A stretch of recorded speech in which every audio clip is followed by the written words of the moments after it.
Hi guys, welcome back to our channel Trading for Beginners.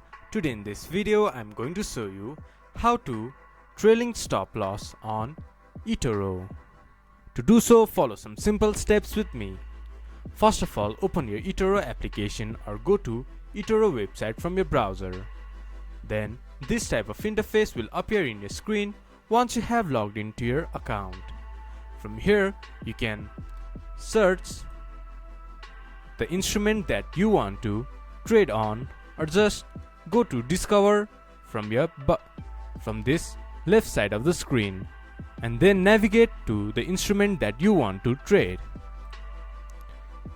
Then this type of interface will appear in your screen.